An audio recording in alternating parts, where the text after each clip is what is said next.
about it. And I think if you're ready, we can start right now. So the floor is yours. Thank you. Thank you, Chiara. I hope you can hear me and you can see the slides, I think, in presentation mode. Anyway, so yeah. Good morning, and thank you for the invitation. I would say it's not so common to have a training on open science, so I'm really very glad to be here with you this morning for the CIVICA consortium. The slides are available on Zenodo. As you can see, they have a CC BY license, so feel free to reuse.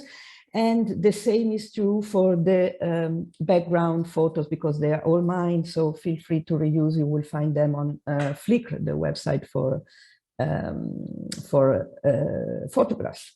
So what are we going to see this morning? What is open science? But I would focus not only on what is and the rules and so on, but on the why, so on the reasons why we need it.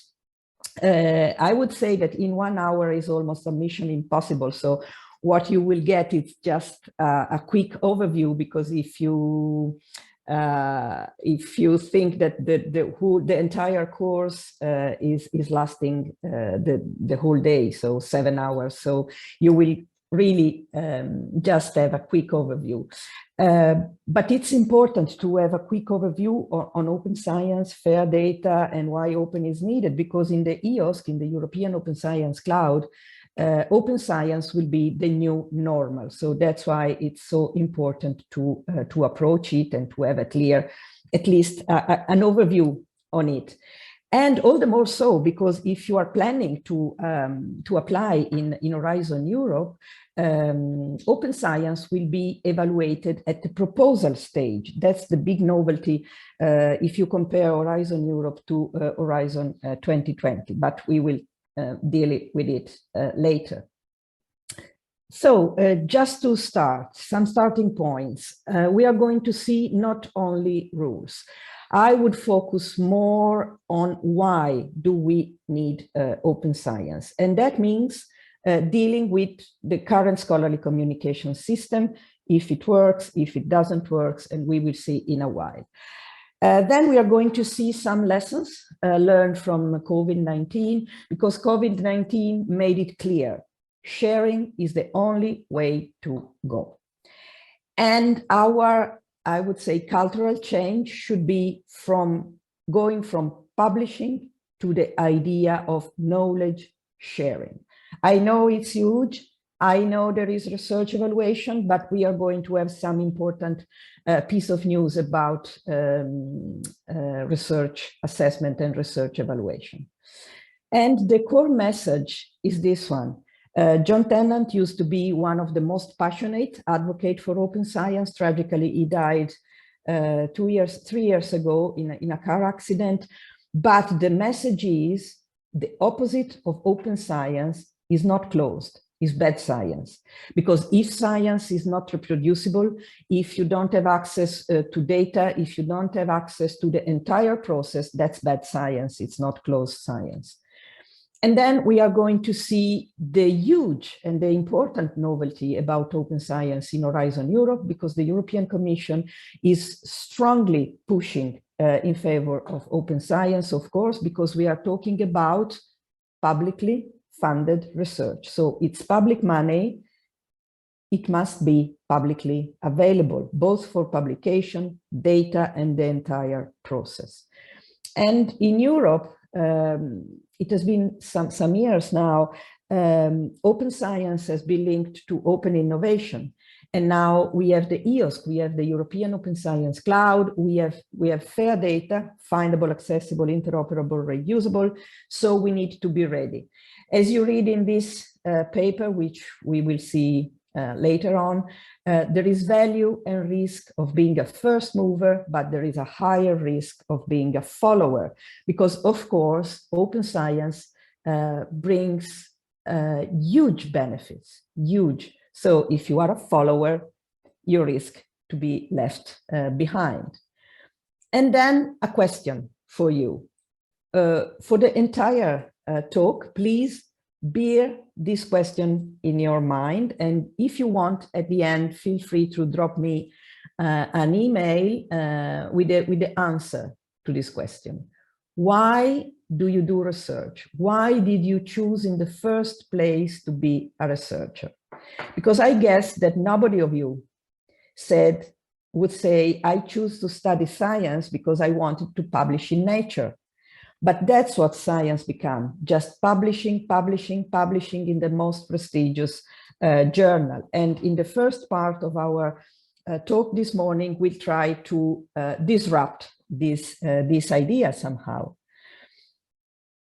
That's the reason why I was thanking you and thanking Chiara for organizing and thanking CIVICA for organizing this training, because usually the answer we get from our researcher is no thanks, we are too busy to talk about open science, but actually you are too busy in carrying a cart with a square wheel.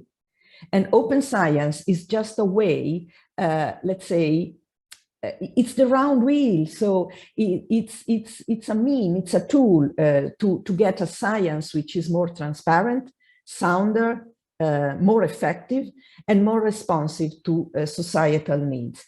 If you don't reflect and if you don't focus on the real value of open science, you will just see it as the umpteenth administrative burden, or okay, the commission is forcing me, it's just another stupid rule and something like this. No, open science is really a tool, it's something that can change for better your the way in which you do science and the way in which you communicate science. And that's why we are focusing more on the reasons and not on the rules. If you would ask me what's the best example of open science, that's the HTTP protocol. You know that when Tim Berners-Lee invented it, it was back in 1989, he was working at CERN in Geneva, and it was meant just to be an internal protocol to exchange documents among the groups, the research groups at CERN. CERN could have patented it, could have kept it closed. They decided to open it, and basically they changed our lives, okay? Because I think you can't imagine your life today without the World Wide Web, and which is based on the HTTP protocol. So that's the best example, in my opinion, of open science. And then we have some lessons we learned from the COVID-19. The COVID-19 crisis has made openness seem the logical choice, okay? And also, as you can see in this tweet coming from Sherifa Boukachem, a researcher in social sciences at CNR in France, the pandemic is a life-size experiment that reminded us that the ultimate goal is to advance knowledge, not egos, not numbers. Please bear in mind my initial question. Why did you choose to be a researcher, okay, in the first place? And then another lesson learned from COVID is that we need data. We need data, and we need data to be fair by design, findable, accessible, interoperable, reusable, because open data save lives. And it was clear with the first sharing of the virus sequences soon after the first cases of COVID-19 in Wuhan. And it's the only reason why we got vaccines and we got an exponential growth of knowledge about COVID-19. So we need data. The article is not enough, because the article is just the synthesis of your research. We need the entire process. We need the data underpinning your research. And that is true not only for life sciences, but also for the humanities and the social sciences. And even when we need results, when we need your articles, we need them now. We need them immediately. But look at this example in the screenshot you see here. This article was submitted in June 2019. It was published on April the 20th in 2022, more than 2 years later. It's nonsense. It's nonsense. Can you imagine an article on COVID-19 published after 3 years? It's nonsense, okay? So we need a quickest scholarly communication system. And if you have 15 minutes spare, please go. I forgot to mention in the link, you always, as you can see here, you always have the link to the original source. Please go and listen and watch this keynote given by Robert Terry from the WHO, the World Health Organization, last year at the Open Science Fair. He told us about the living guidelines of the WHO about COVID-19, and he told us that less than 25% of the material included in the living guidelines came from traditional literature, meaning commercial publishers. And he was very strong in saying they failed us right when we needed them more. So maybe it's time to rethink the order. First, we publish in form of preprint, then we go for open peer review, meaning that it's the entire community that can comment on your paper, and then your paper, but not only your paper, the data and your entire process earn impact in real life, not using the impact factor, which is a toxic indicator. And it's like Robert said, it's like winning the gold medal without even running the race, okay? Just because you publish in a so-called prestige journal. If we have to highlight, like we did at the beginning of the pandemic, you see February 2020, we are opening everything. Scientists share coronavirus data in an unprecedented way to contain and treat the disease. If we have to stress it, it's because the normal behavior is to put barriers to science. And look at this. This is beautiful. It's a wonderful oxymoron. An article published on Nature calling all coronavirus researchers, keep sharing, stay open. And here you see subscribe, which is really a nonsense. What did publishers, commercial publishers, do during the COVID? They issued a press release, March 2020. They know that they save lives, so they commit themselves to open only publications on COVID-19 and only for the duration of the outbreak. This is unreal. So they know that they save lives, but they open just for one disease and just for a limited amount of time. So my question is, why only coronavirus? Is climate change less important? Violence against women, Alzheimer, cancer? So the message here is we don't know which research papers that today remain closed could inspire solution and bright ideas for tomorrow challenges. That's why we need to have the entire production openly accessible. And actually, what we are doing today is that we are paying commercial publishers to lock up a content which you produced by public money, because we are mainly public universities, so financed by public money, a content that you authored for free because you are not paid when you publish, and that you reviewed for free. And when it comes to a pandemic, we need to beg commercial publishers to have access to our own content. It's really nonsense. First reminder, if we close our content, our good content, our sound science behind paywalls, we also allow a lot of misinformation going on the web and being openly accessible. Please think of it. Some numbers.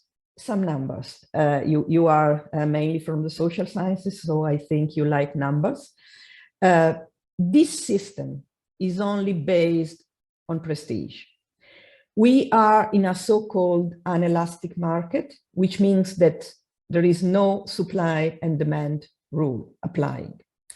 And actually, every year, but this is an old number because it's the number, let's say $7.6 billion is the underestimated amount of money we spent in subscription in 2016.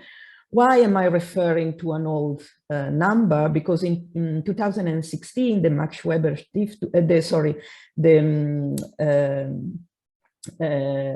now it comes to me.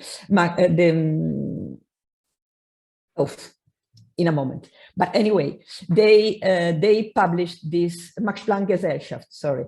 They published this white paper. If you divide 7.6 billion euros, as you can see here, per the number of published papers, which is 1.5 million in Web of Science, 2 million in Scopus, you get that nowadays, in the subscription model, I'm not talking about article processing charges in open access. In the subscription model, we pay $3,800, $5,000 per article. So two key messages here. Today, reading is not for free, which is what our researchers normally think. So they simply download the PDF because, I don't know, it's a miracle. No, it's because your institution is paying a subscription. Problem is we are paying to close, because even when we pay a subscription, it's only the institution which have access to the content. Your medical doctor does not have access. Startups does not have access. Innovators do not have access, okay? So reading is not for free and we pay to close. And in this framework, Elsevier is, you know, one of the biggest, if not the biggest, commercial publishers firm, has a net gain of 36%, which is nothing in absolute terms if you compare to other economic giants like Google, like Apple. And if you look at this chart, it's the highest net gain. But it's normal because let's put it this way, they don't pay for the raw material because they don't pay you as author, they don't pay you as a reviewer. But 36% of net gain also means that out of 1 million of public money, because it's with public money that we pay subscriptions, 306,000 euros goes to the private shareholders of Elsevier. How can this relate to scholarly communication is still a mystery for me. Anyway, we were mentioning the prestige. If you apply the same prestige rules to open access, it's a recipe for disaster. In 2018, Springer Nature was published this prospectus for a public bid, for the public offering. And look at what they wrote down. Our open access portfolio includes a large number of leading brands, positioning us well to command premium APC from authors. Springer Nature was one of the first academic publishers to embrace the opportunities offered by open access, which provide us additional opportunities to generate revenues. So it's really nonsense. And if you apply the same logic of prestige and profit as the only purpose, is really a recipe for disaster. But look at the reply from the lawyer of Springer Nature. A prospectus is a legal document aimed at potential investors, not a marketing tool for authors or librarians. So it's clear that when commercial publishers speak to you, it's just marketing, okay? The truth is what you read here. So their only purpose is to make money, not only from subscriptions, but also from open access. And again, it's up to you. If you have 2 minutes, please go and look at this TikTok video It's tragicomic, I would say, because it's about Nature asking $1,100,000 APC for a single article to be published in open access, which is really nonsense. And I would say it's no open access, okay? Because open access at any cost is not an option. Somehow they spoiled the idea of open access in itself by asking for $11,000 for one single article, okay? Reminder number 2, publishing should serve science, but it doesn't. Science seems to serve publishers. This is Kostas Glinos speaking at a conference, and Kostas used to be the head of the European Commission unit on open science in Brussels. There is something, I would say, even worse happening, because all the major publishing companies, they are shifting from publishing to be a data analytic service provider. What does it mean, data analytic? Data analytics means that commercial publishers track your behavior, for instance, on Scopus, on Science Direct, on all these platforms they own, and then they sell to third parties the data analytics about your research, about, I would say, the most, for instance, the mainstream topic of your research, which is really can be risky for academic freedom. But if you think to countries like Hungary, where academic institutions were closed simply because they don't have a democratic regime there, it's not just about academic freedom, it's about also personal freedom for researchers. If you want to know more about this, please refer to this landscape analysis conducted by Claudio Aspesi, who is an economist dealing with the scholarly communication system. And if you look at the homepage of the publishers, they not even introduce themselves anymore as publishers. Elsevier is a leader in information and analytics, okay? Problem is, you know, there is this say in the Silicon Valley, if you are not paying for this, you are the product. Problem here is that we are the product and we are always paying a lot of money for it. So it's really a strange kind of situation. Reminder number 3, coming again from Claudio Aspesi, there is nothing wrong with Elsevier trying to make him money, because I would say, the core business of a publisher is to make money. Problem is that the business of academia is to advance knowledge and not making Elsevier making money. We have another, let's say, side effect. So what do we get in change for 10 billions? Because currently the 7.6 billion that we spend every year in subscription became 10 billion dollars per year.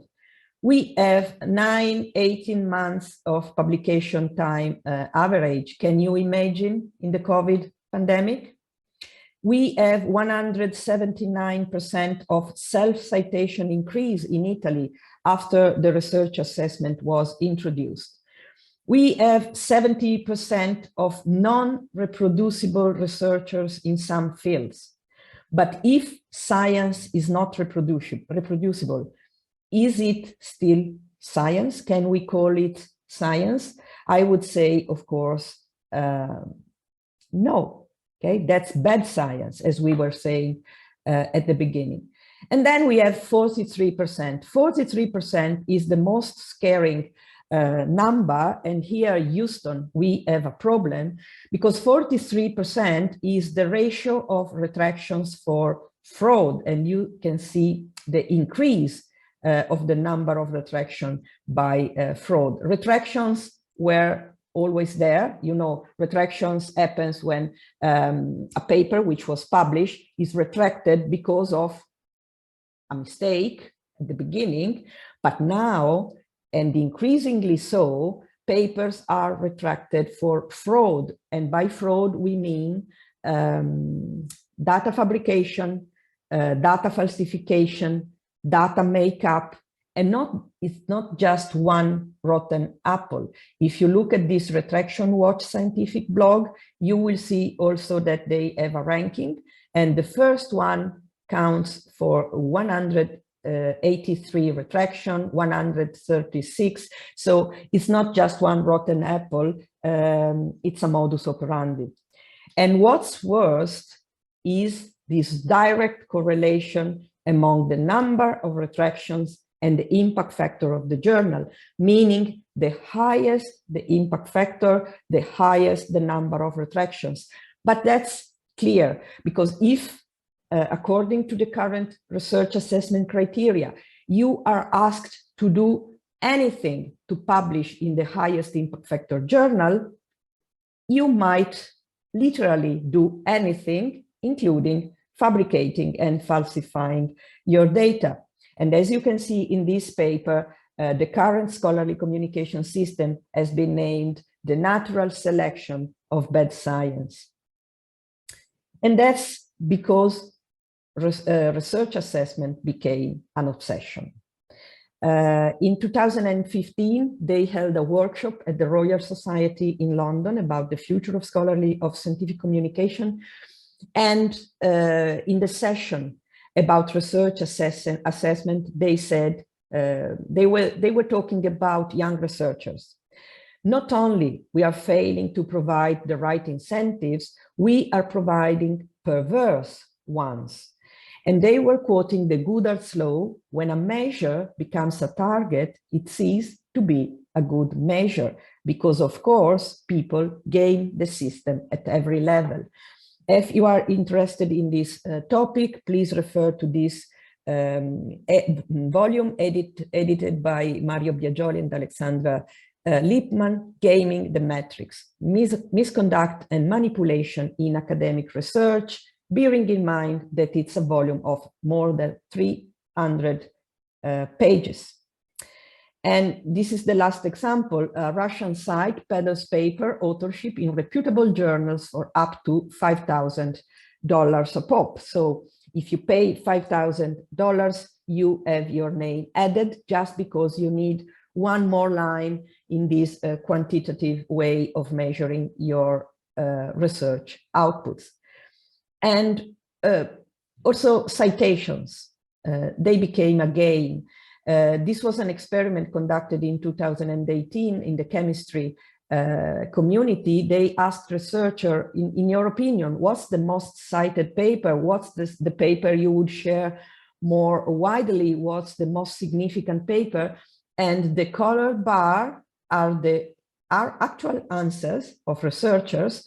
The gray bars are the corresponding number of citations in Scopus and Web of Science.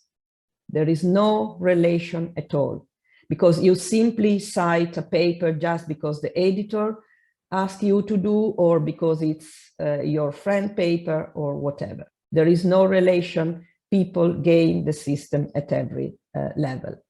That's why we need open science. I was a bit long on this initial, I would say, part of my talk, but it's just to make it clear.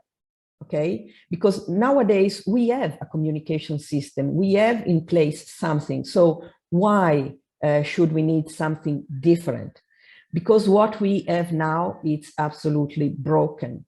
This, I would say, pervasive research assessment really spoiled the system and had, I would say, terrible side effects on science. Okay, so that's why we need open science.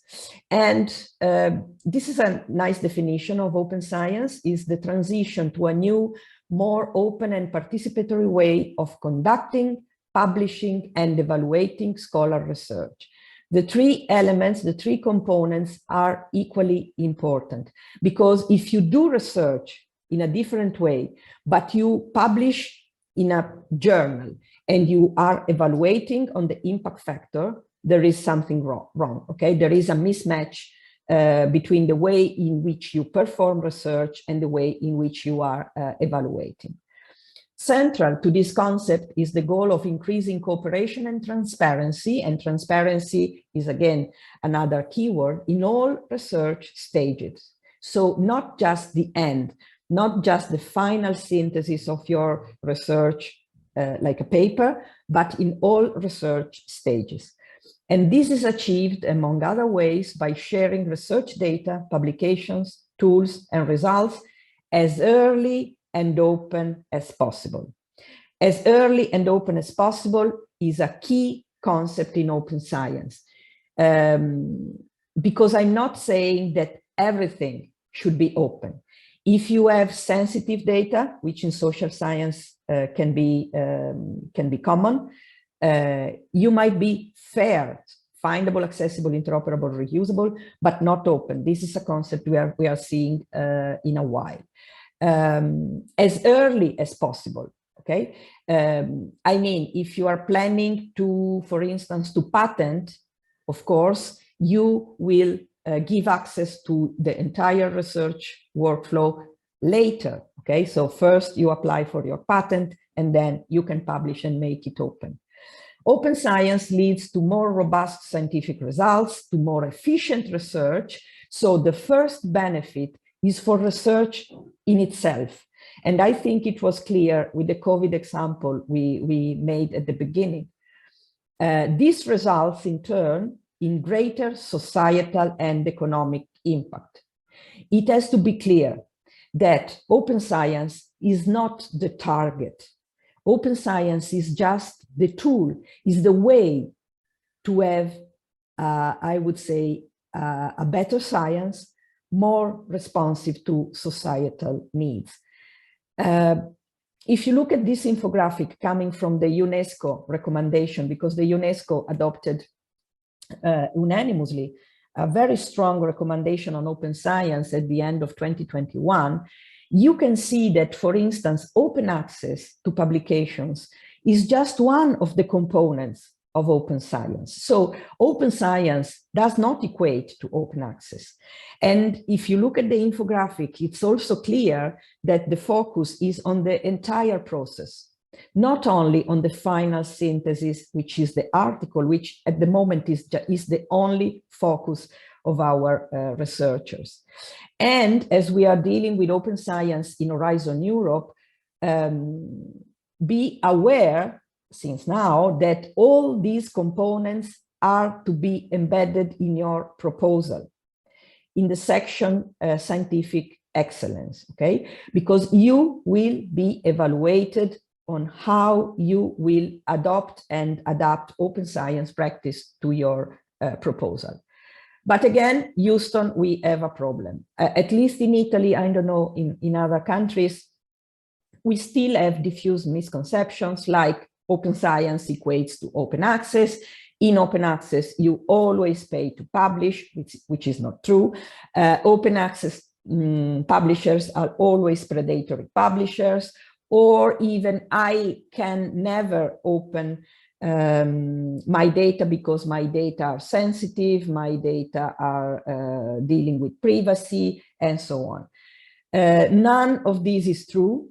So if you are among the one having this misconception, please refer to this paper and to the, it was nice, created by the Jeroen universities, the Open Science Advent Calendar. So every day they get rid of a myth about open science. It's very quick, it's fast, one misconception a day. What are the pillars of open science? Of course, we said it, we are talking about publicly funded research. So the results of publicly funded research must be publicly available. And I would add to this principle also the lessons we learned from COVID and we saw at the beginning.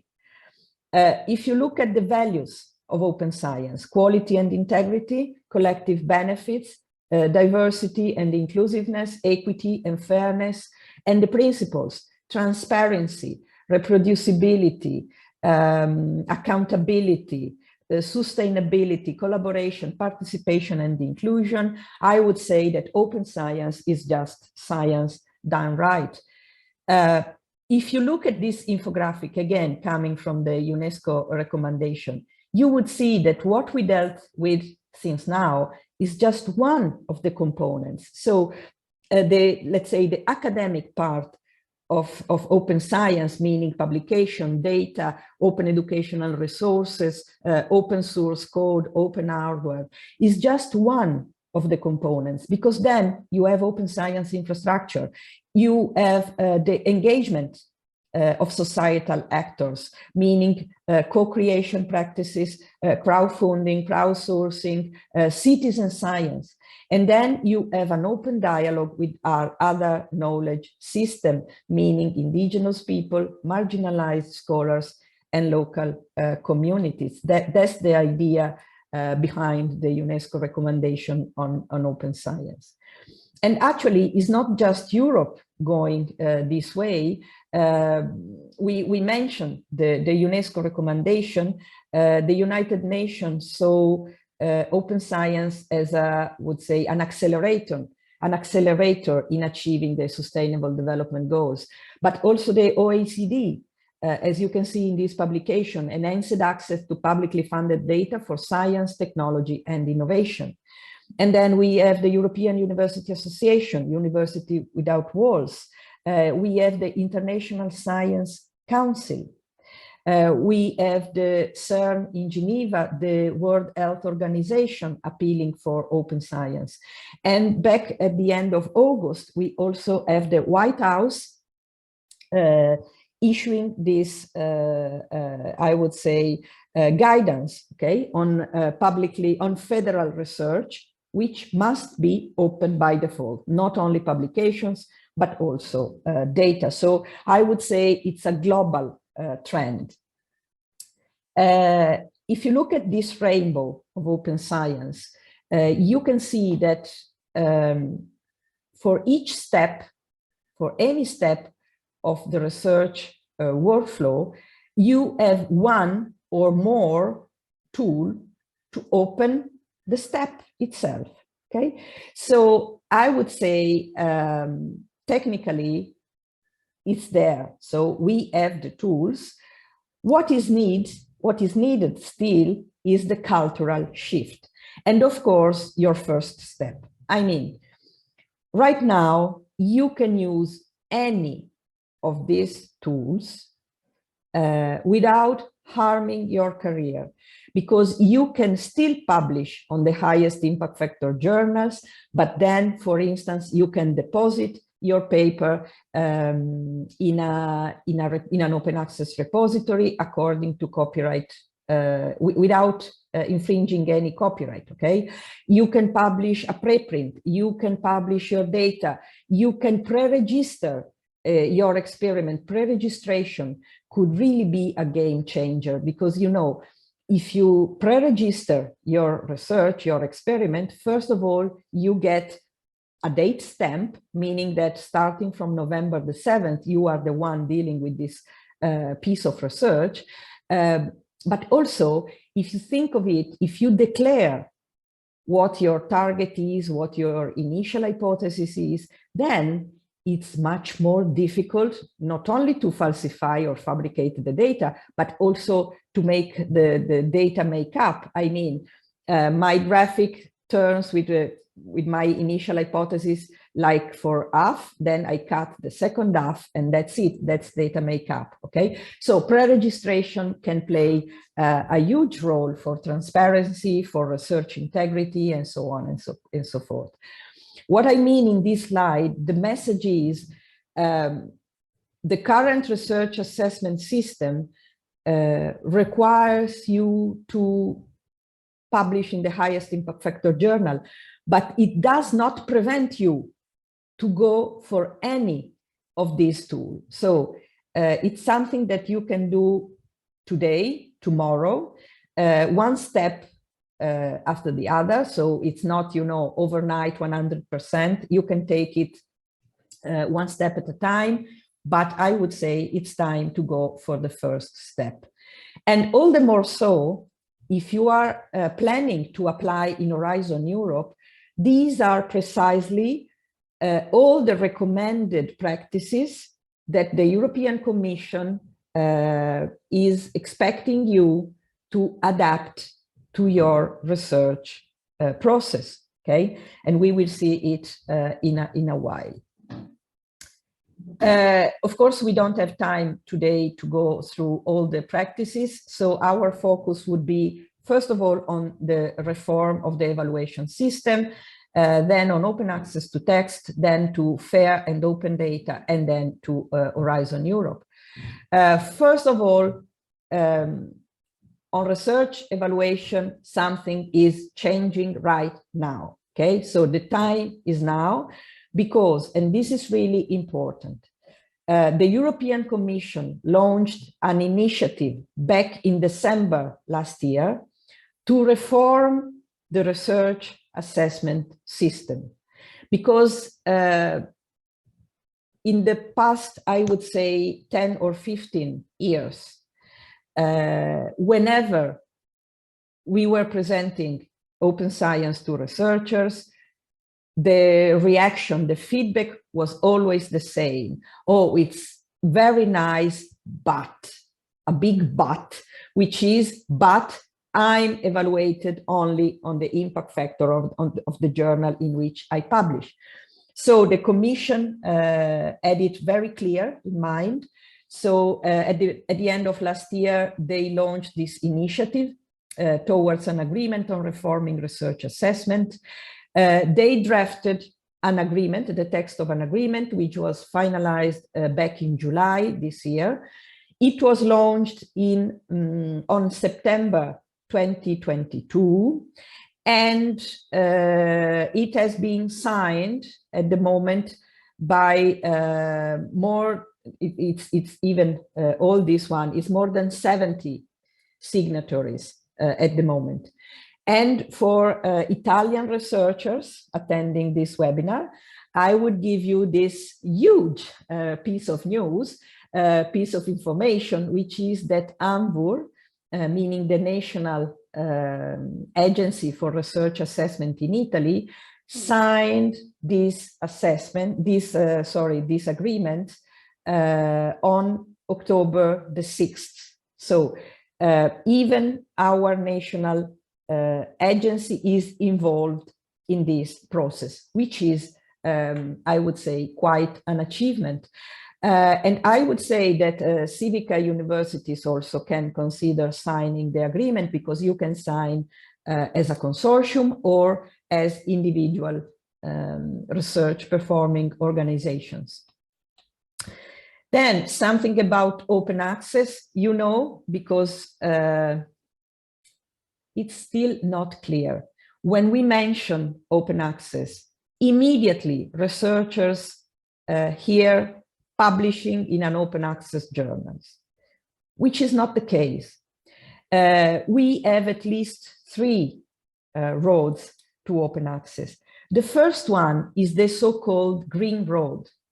It's also called self-archiving. It's also called depositing. And what does it mean? It means that an author self-archives in an open access repository the allowed version of his or her paper wherever it was published, according to publishers' copyright policies. You still publish in the highest impact factor journal because open access was born by researchers. Can you imagine something stemming from the researchers community going against the interest of a researcher, which is get tenured, became a professor, okay? So you can still publish in high impact factor journal. Then you go on Sherpa Romeo, which is the copyright database. You check which is the version that a publisher allow you to deposit, and you can deposit in an open access repository. It's feasible now, okay? It's immediate. It never costs, okay? So zero money. You keep publishing on the prestigious journal, and then you make your paper free. You liberate somehow your paper. Then we have the other road, which is the gold, the so-called gold open access publishing. You publish in an open access journal. I know that we have predatory publishers, but we did have predatory publisher even before open access. If you want a serious open access journal, please refer to the directory of open access journal, where more than 70,000 journals, 100 journals are listed, and only 30% of these journals ask for article processing charges. So it's not true that you always pay when you publish in open access. And then we have this other model, which is the so-called diamond open access. We have a huge number of journals where no the readers or the authors pay, okay? It's something that the institution takes care of. For instance, at the University of Turin, we have a platform hosting more than 35 journals, mostly from the humanities and the social sciences, and nobody pays because the institution pays, okay? But I think it's a responsibility of the institution to disseminate the results of the research their researchers carry on. So this is open access, okay? It's not just publishing in open access journals. This is the Sherpa Romeo database I was referring to. These are let's say, the rules, I mean, the allowed version, which can be the author-accepted manuscript, the preprint, so the submitted version, the published version. They can ask for a possible embargo, which means that you deposit the paper, but for an amount of months, let's say 12 months, 11 months, 18 months, it has to be kept closed, okay? I know that sometimes it can be difficult, but it's not our fault. So it's not the, let's say, the institutional open access repository curator who are evil. The fact is that when you sign the copyright transfer agreement, you transfer all your rights to the publishers. And that's why then you need to get back to them to know what you are allowed to do. This is really very important. Let's take 1 minute to reflect about the difference among subscriptions and article processing charges. Subscriptions are paid every year. And every year, my university, the University of Turin, spend 4.4 million euros in subscriptions. When I ask during my seminars or webinars, when I ask my researchers or any researcher if they know, they can guess how much money the university is spending in subscription, when they guess and they think they are guessing the highest amount of money, they say 500,000. Actually, we are paying 4.4 million every year. But every institution pays for the same content, because if the University of Turin pays for the subscription to Nature, Bocconi University is not reading Nature. They have to pay their own subscription. Subscriptions increase every year, and they close the content for anyone not having a subscription, including your medical doctor, including the innovators, including small and medium enterprise, because they don't have the money, they can't afford to pay 10,000 euros for just one journal, okay? So this is the subscription model. When you pay article processing charges, and please remind that only 30% of open access journals ask for APC. They are paid once and forever. They are paid only by the author's institution, and they open the content to all. So I would say there is a huge difference between subscription and APCs. And the other crucial distinction is among full open access journals, full open access publishers, because they don't have any other revenue but article processing charges, okay? So if they don't go for the diamond model, I mean, if they are not sustained by an institution, they somehow have to cover the editorial workflow expenses, okay? But they are full open access publishers like PLOS, like Biomed Central, like Sage, like, I don't know,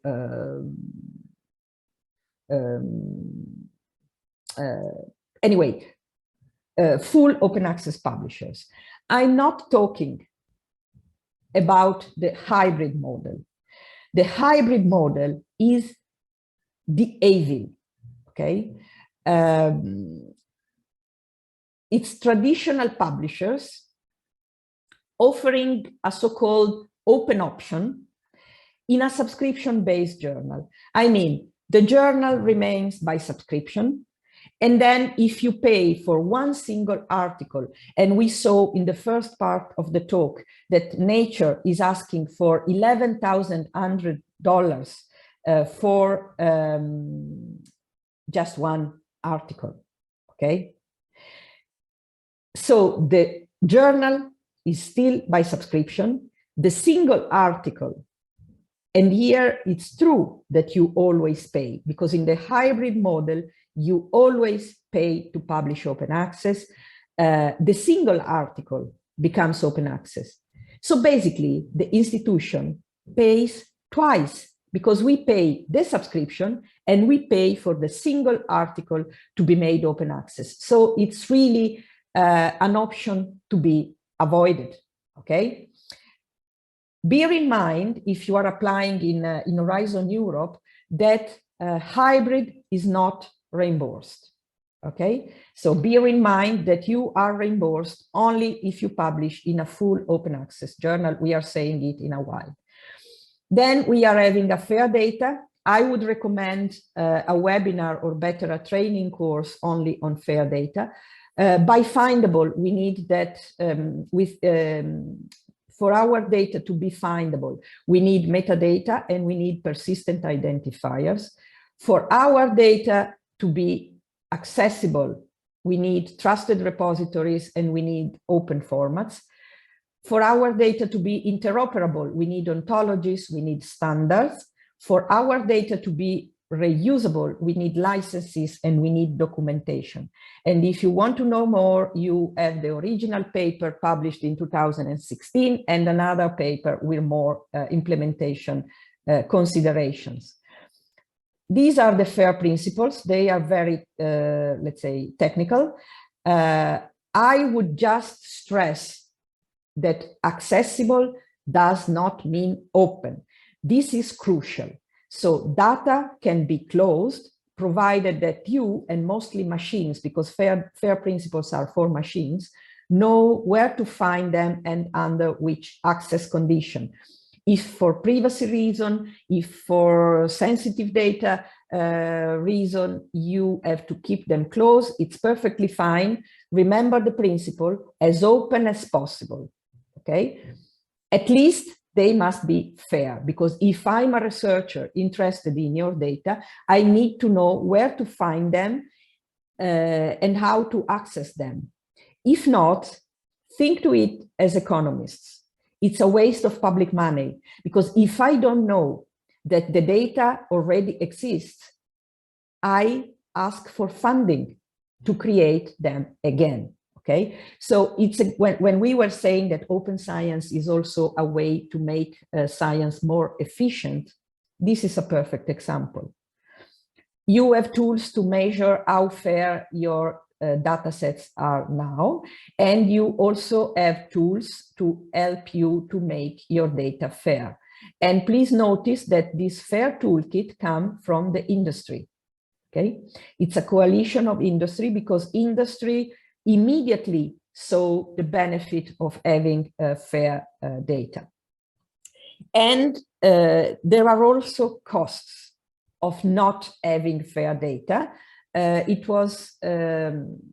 calculation was made also, for instance, including the time a researcher should spend to clean the data. If you have data coming from different data sets, you spend 80% of your time just to clean the data, to make them interoperable, to make them talk to each other, okay? So it was calculated that in direct and indirect costs, we have 26 billion per year in money loss if we do not have fair data. In dealing with data, but as I was saying, we would need an entire day just on data. Hopefully, the data should be open, okay, as open as possible. But if your data are not fair, findable, accessible, interoperable, reusable, it could be risky. I mean, open data is not putting an Excel spreadsheet online, okay? Because you need to give the proper documentation. You need to give the proper, I would say, the license, okay? You need to make clear the process and how your data should be used. But if your data are not properly managed at the beginning, it's too time consuming, okay, to make them fair and, if possible, open.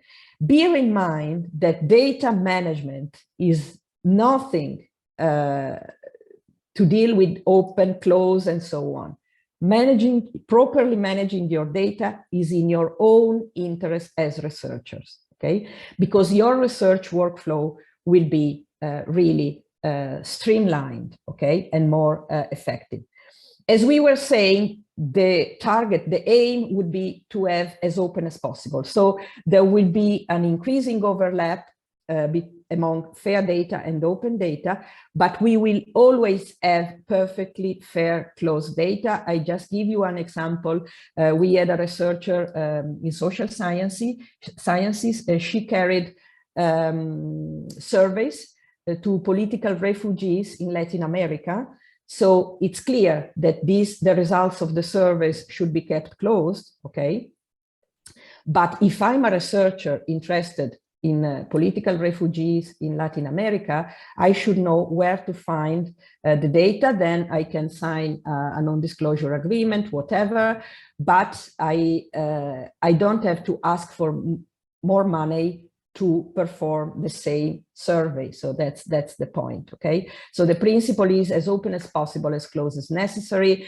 And the value of open data is like renewable energy. It can be reused without diminishing its original value, and reuse creates new value. That's the principle behind open science and open data. To make your data fair, you need a data management plan.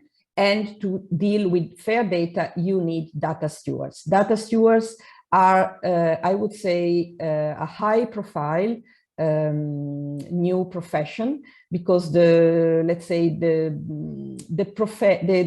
competence profile of a data steward is that of a PhD, because you need to have competencies on data domain, okay?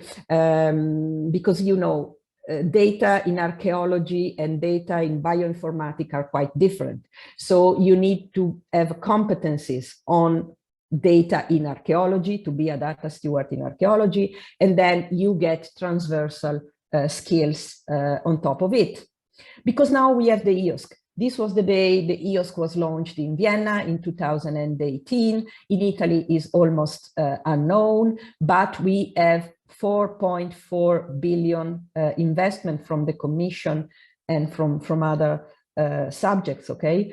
And the EOSC, the European Open Science Cloud, is a virtual environment in which people producing data, people providing services, people innovating, small and medium enterprises can share, okay, the data. So it's a virtual environment. It's not a big box. So you don't upload anything in the EOSC, you simply make your data fair so that EOSC services can find them. So it's a supporting environment for open science and not an open commercial cloud. And the target of the EOSC is to make open science the new normal. So that's why we need to get used to this new, let's say, trend, not only at European level, but also globally. Coming from to Horizon Europe, and we are almost finishing. As you can see, Horizon Europe is quite different from Horizon 2020 because there was this important shift from open access to open science. And as the European Commission recognizes the value of open science, they evaluate how you apply open science at the proposal stage, okay? So this is really important. When you apply in Horizon Europe under the excellence section, you need to show the Commission how you are going to apply open science to your proposal, okay? We have recommended practices, we have mandatory practices. You can refer to this guide, to this infographic. Basically, you have mandated practices, which are open access to publication, open access to fair data, research outputs management, which means providing a data management plan, and then reproducibility and validation practices. Always according to the principle as open as possible, as close as necessary. And then you have recommended practices like pre-registration, citizen science, basically all the practices we saw in the rainbow in one of the slides this morning. In the proposal, you need to address both how your project will be compliant to the mandatory practices and how you will adopt and adapt the recommended practices.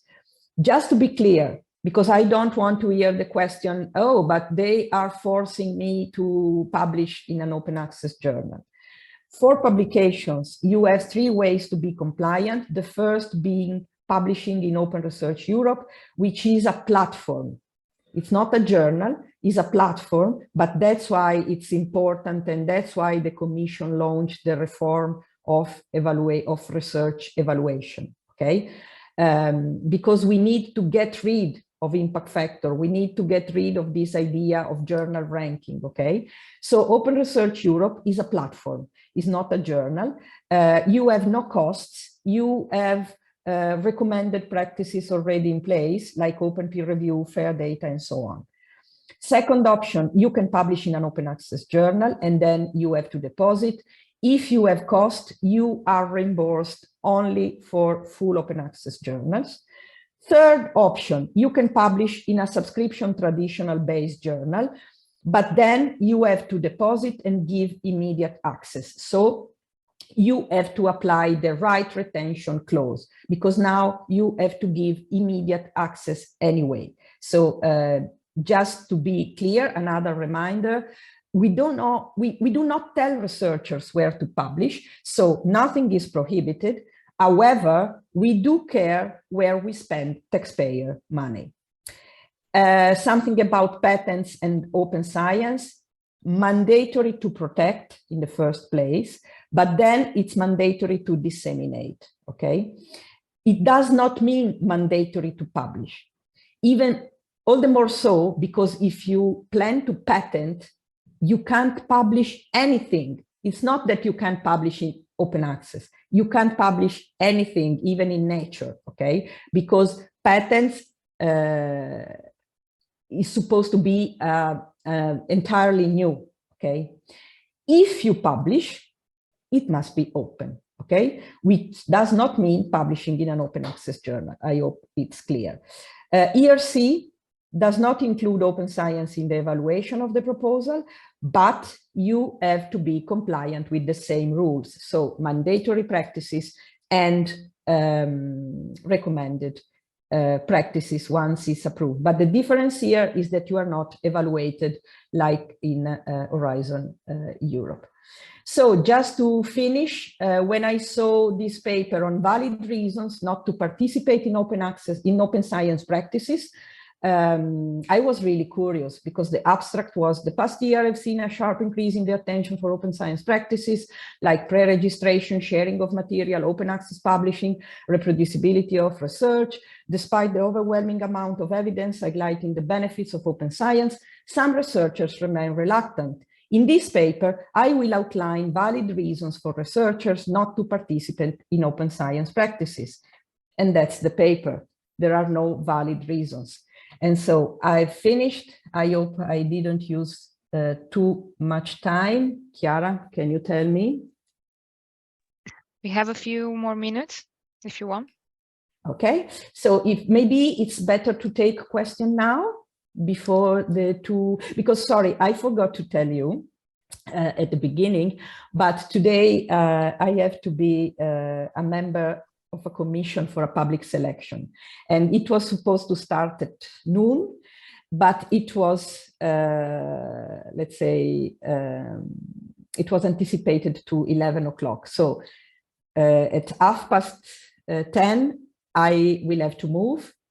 I will be online still on my phone, but I will be on a taxi going to the Polytechnic of Turin. So maybe if you have some question, it's better to take the question right now. So I think we can devote 5 minutes to the Q&A for your presentation, if there are any question, and then we will go to the Guido Alfani presentation because he has another meeting too at 11 o'clock. So okay. So maybe do you want me to stop the sharing, or do you want to see the slides? Maybe if they have some question relating to the slides. Sorry, I think there is a question from Kundai. You can keep your presentation shared. Okay, it's not a problem. Please, Kundai. Hi, Elena. Thank you so much for your really comprehensive presentation on open science and all the debates surrounding why we need to open our research. I just had a question that I keep getting from junior researchers. I mean, obviously there is this tension between publishing open access and making sure that, you know, they do publish in the best journals in their fields in order for them to get that good job.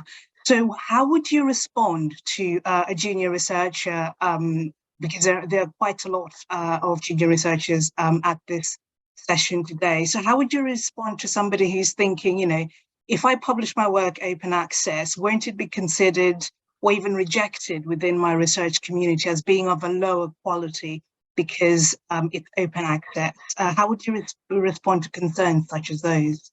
I'm going back to the slide. Okay. Yeah, because it's precisely what we were saying here. Yeah. Okay. So publishing open access is not the only way. You can go for the green road, which is precisely intended for early career researchers, because you keep publishing on the so-called prestigious journals. Then you go on the Sherpa Romeo database to check the copyright policy of your publisher. For instance, I would say the most common version allowed is the author's accepted manuscript, which is the final draft of your paper, simply not with the layout of the published paper with the 2 columns, the footnotes and so on, but the contents, it's quite the same. And you can deposit it. So there is no, I would say there is no conflict. You keep publishing in the prestigious journal, because we talked about this reform of the research assessment, but it will take time. okay? It will take time, I would say at least 4 or 5 years. So for the time being, keep publishing in the prestigious journal, then you check the copyright policy and you deposit your paper for free.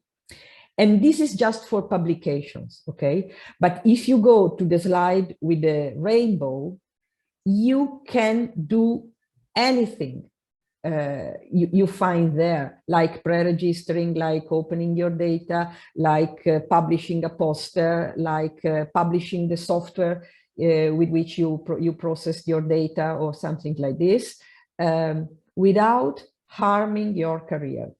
Because the current criteria simply ask you to publish in the highest impact factor journal, but they don't prevent you to do anything else, including depositing the author's accepted manuscript. And it's always at zero costs. It takes 5 minutes of your life. If your institution does not have an institutional repository, you can go to Zenodo, which is the open access repository in which you will also find the slides. You will also find more material on open science and whatever. I don't know if it was clear for you, Kundai. Yes, thank you. Thank you very much for that. But we also have a comment and question in the chat from Joseph at CEU. Thank you so much for that, Joseph. I'll start off with, I'll read the entire thing so that it's everybody has hears what you are saying, which is that open science is the future. It is beyond any doubt. At the same time, there are challenges at the practical level in this model as well. At present, I'm participating in a review of a manuscript at one of the most known scholarly open access publishers. I feel, however, that the lack of resources on the part of reviewers compromises the quality of both the review process and the final manuscript. I have a few related questions. One, would it be in line with the principles of open publishing to budget days in a scholarly project for reviewers? And then the second question, are there maybe any available open funds for financing of peer reviews? Thanks, Joseph. Okay, thank you for the question. Actually, maybe I wasn't clear or there was no time enough, but reviewers are not paid anytime. I mean, it's not just open access publishers who don't pay reviewers, okay? If you review for Nature, nobody is paying, okay? Nobody is paying you. So it's a common practice in scholarly communication. Reviewers are not paid. If you are interested, you would find on Zenodo, I would say the longer version of this course, in which you will find a slide. There is a paper. It was counted that the total amount of money that peer review costs is 1 billion per year, precisely taking into account the hours that you spend in doing, because if you do a good review, it takes hours of your work, but you are never paid, not even from Nature or any other commercial publisher. It's one of the, you know, John Tennant used to say that if you try to explain to the waiter of a restaurant the system of scholarly communication, if you try to explain to a normal citizen, they will think you are crazy, because you are not paid. You are not paid as author. You are not paid as reviewer. You publish just for the sake of prestige. So it's really, but it has been counted that it would cost 1 billion. And if you are familiar with Twitter, there has been a thread precisely in the past weeks about the need of paying reviewers. Okay, so it's a common, I would say, it's a common question coming from the community. If you go to Twitter, and you go to the hashtag peer review, you will see in the past weeks there was a huge thread on that. So it's quite common, but I would say it's not just in open access. It's in the system, okay, that they don't pay you. And yes, the academic community should push for changing this, precisely so. Precisely. Victor, you've got your hand up. Hi. Okay, well, thank you for the presentation. And my question would be, what's the long-term trend you envision? Whether publishers will be shrinking, or I don't know, whether there will be a market for them still if this is applied widely.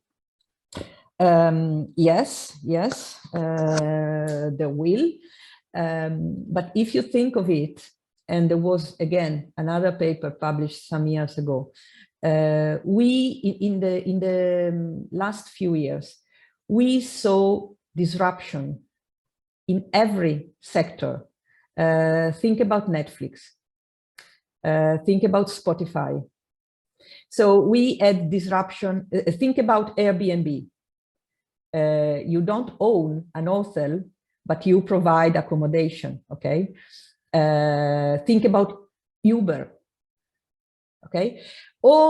We saw disruption basically in every sector, but scholarly publishing, okay? And publishers still make a huge profit of public money from us, okay? But the system is the same like it was in 1665, when the philosophical transaction, meaning the first journal in the historical age, was created. And if you think of it, what do publishers do? They simply put a PDF online, because it's not, peer review is not up on them, okay? Reviewers are researchers, authors are researchers. They simply, let's say, they publish a PDF, okay? They simply put something online, okay? Which is not, I would say, something we should pay 10 billion per year. I'm not worried about the publishing industry, I have to say. They will adapt. There was, again, another study from a researcher of the Max Planck Gesellschaft some years ago, saying that, for instance, there would be a market in providing services, not content. I mean, if I'm a publisher and I'm still providing you, I don't know, a text mining service, and of course you pay for it because it's a service, but you no longer pay just for the content to be online. You pay for added value services, okay? I would say there will still be a market, but I would not be worried for the industry, because they are really only exploiting the scholarly communication system, and they will adapt. It's the market, okay? They have always market on their mouth, but then where it comes to paying subscription, is no longer the market, it's a monopoly, okay? You have 5 big commercial publishers in the entire market. So it's an oligopoly, if you want, not a monopoly. But I'm not worried. If they are really so competitive as commercial service provider, they will find their way, like Netflix did, like Spotify did, in every other sector of the industry. Okay. Okay, thank you, Elena. Joseph was saying, thank you for the answer. Would it be possible to share a link to the mentioned course that goes into more details? Yes, of course. I can put in the chat a web page at the University of Turin where you will find some courses I gave for PhD students. And some of them also have the video recording, so you can, maybe they are not so updated because it was given last year, But as I was saying to Chiara, if you are interested, we can schedule a course supposedly for you. And I'm more than available to do it. So no problem. If you want, I can also come in-house. It's no problem. It's my job. So, and I'm so happy to give courses, as you can see.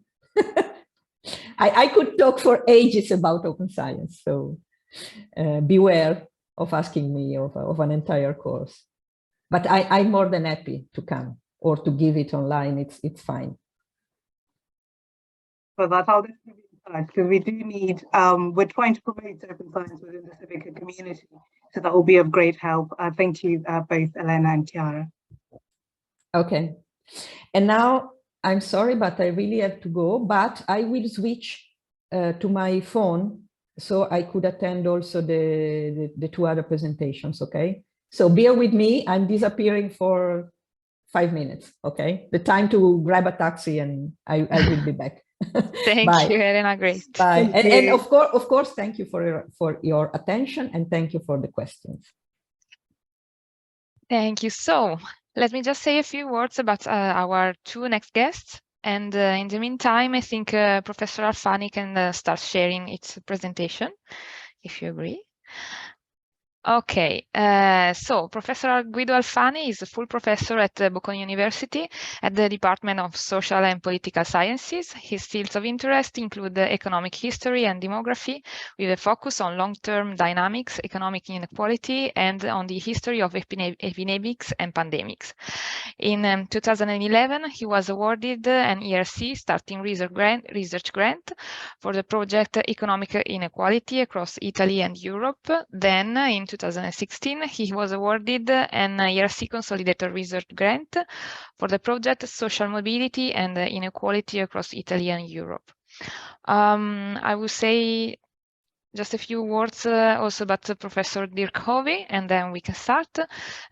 He is Associate Professor at Bocconi University at the Department of Computing Sciences and Director of the Data and Marketing Insights Research Unit at the Bocconi Center for Data Science and Analytics. Currently, he is focusing his research on computational social science by applying machine learning and natural language processing technique to social science datasets. He is also interested in a topic of ethical use of machine learning, as well as algorithmic bias and fairness. Professor Hovy recently obtained the starting grant from the European Research Council for his project Integrator, incorporating demographic factors into natural language processing models.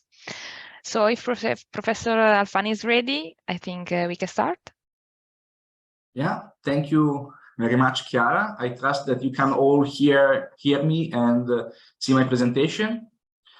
Okay, perfect. So my job today is basically after this kind of more theoretical presentation from Giulia, my job will be from Elena, sorry.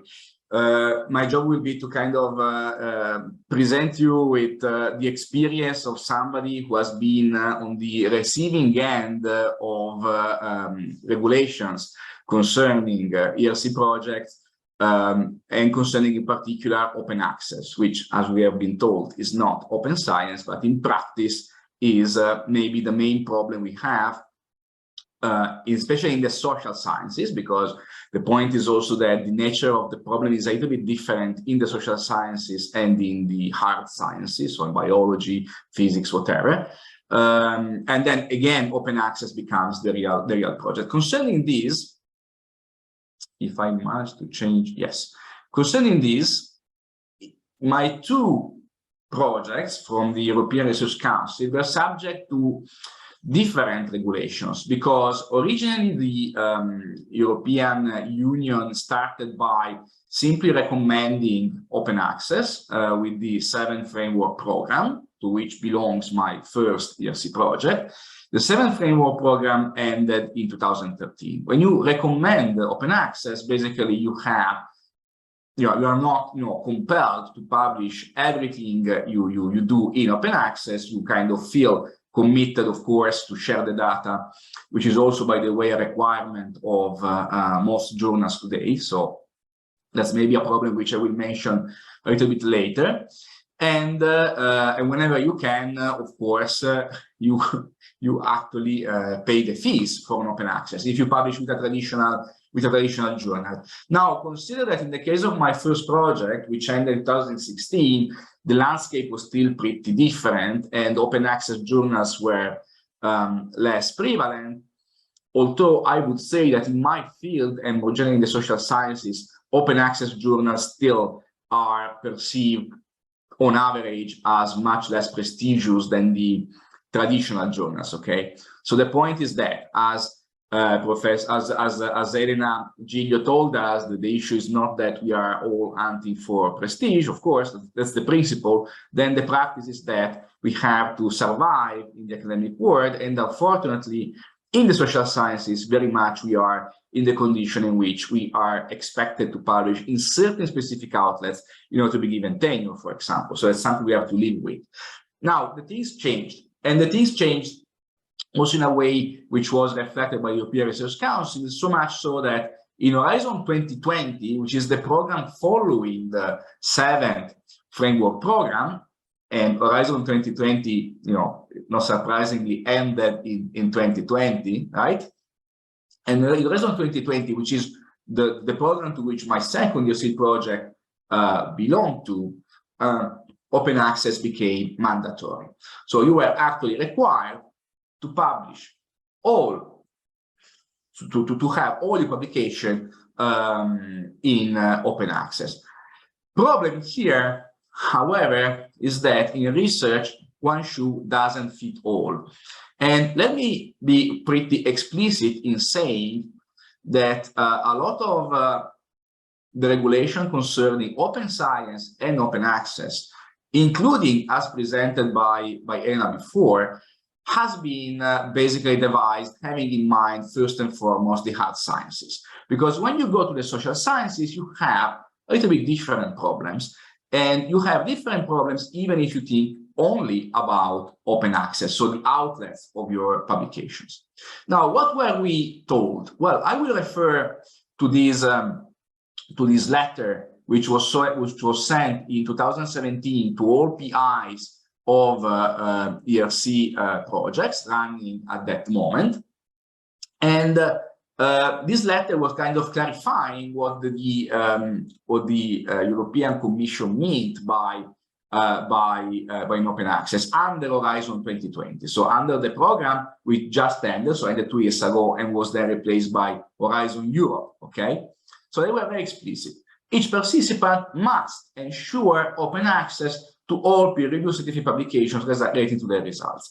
This was not new, because this was already written, of course, in the rules when we were kind of playing the game of asking for funding. So this was not surprising. But in this letter, there was a clarification of what actually was meant by this. And interestingly, there was also an admission that no one size fits all, which is exactly what I was saying before, which is why I think Europe was trying to be quite flexible. So they were actually accepting self-archiving, the green open access, and then has clarified what this means. Basically, this means that if you publish, for example, an article with a traditional journal, so not an open access journal, you can have either a working paper in practice or a preprint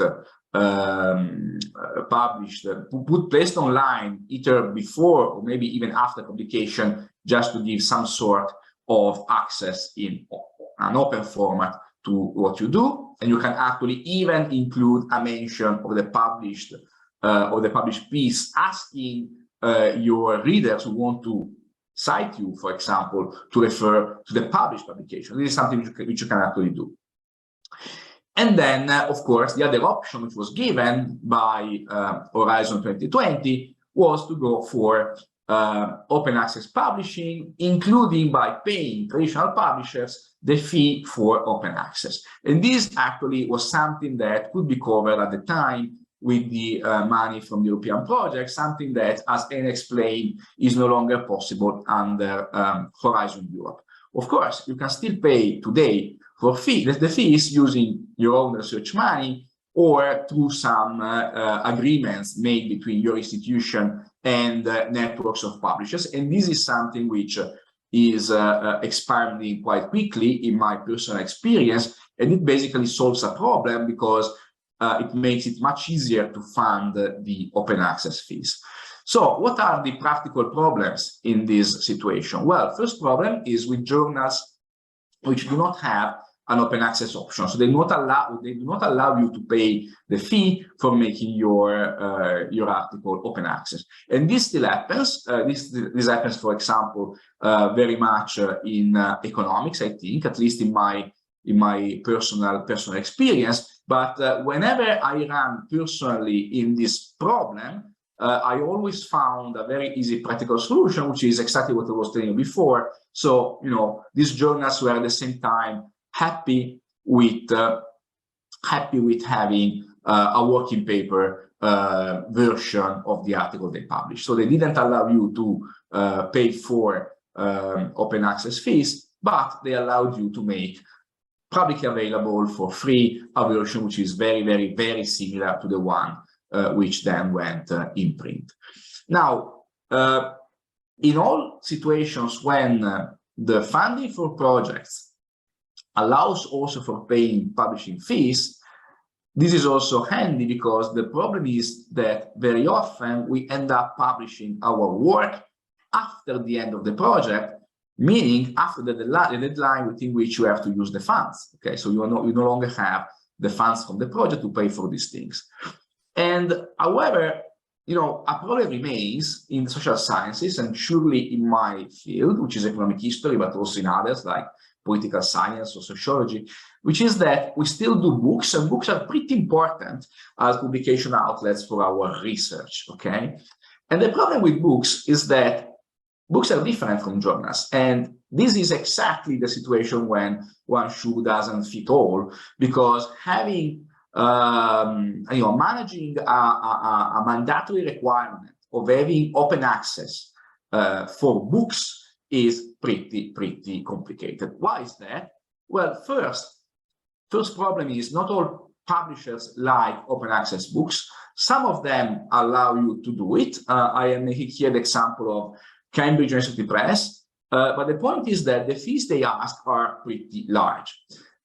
In this case, it's about 10,000 euros for an average book with Cambridge.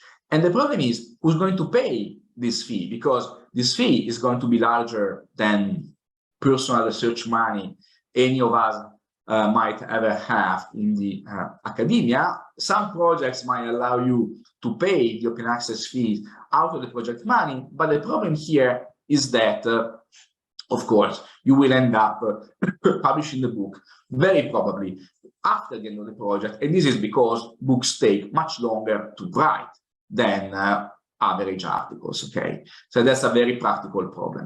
And then even if you do that, if you have the resources to pay for open access fees for books, the suspicion that many scholars have, is that then the publishers will not promote open access books as strongly as they would a fully commercial book. And in the end, why should they? They are there for the money. That's obvious, that's clear. That's also what Elena said. Now, let's be also clear about one thing. The point here is not that the authors want the royalties for their books, because in general, scientific monographs do not generate significant royalties for the authors, okay? The problem is that we do books because that's the format we need, that's the length we need for addressing properly part of our research, but we also do books because we can disseminate our research in a different way.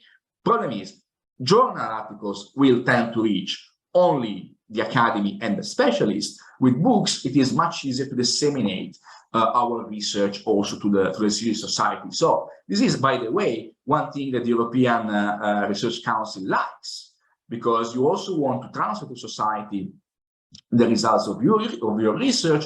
Books are one way of doing this. The other problem, of course, is that publishers would not like you to self-archive a book. So that solution, which is usually found when you have when you're publishing a journal article with a publisher who does not offer you the option of paying the fee, is basically unavailable to you when you want to publish a book. Now, my personal perception of this is that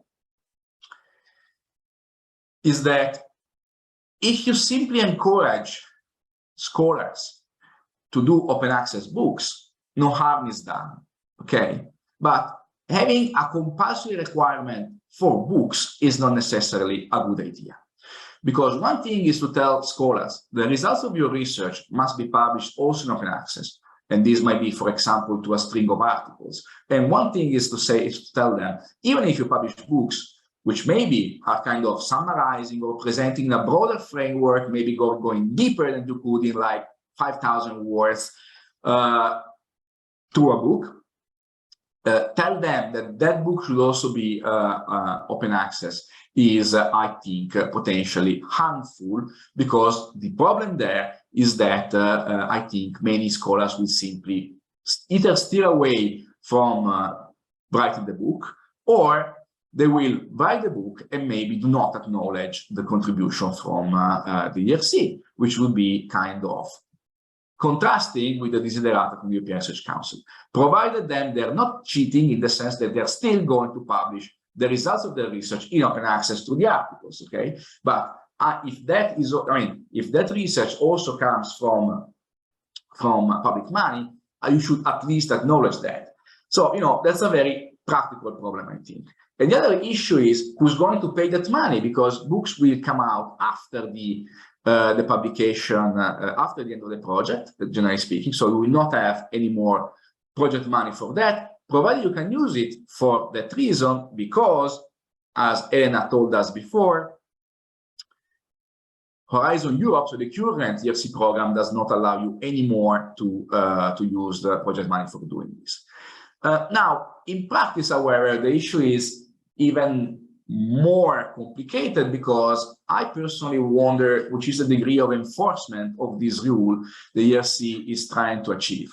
So I checked, like yesterday, the website of the ERC, and in the website, when they refer to open access, they explicitly say that the rules have to do with two main categories: peer-reviewed scientific publications, obviously, and scientific research data. And peer-reviewed scientific publications are primarily research articles published in academic journals. So books are not even mentioned, and maybe there is a reason for this, but I would personally like to, I would personally like whether this point would be clarified more by the ERC.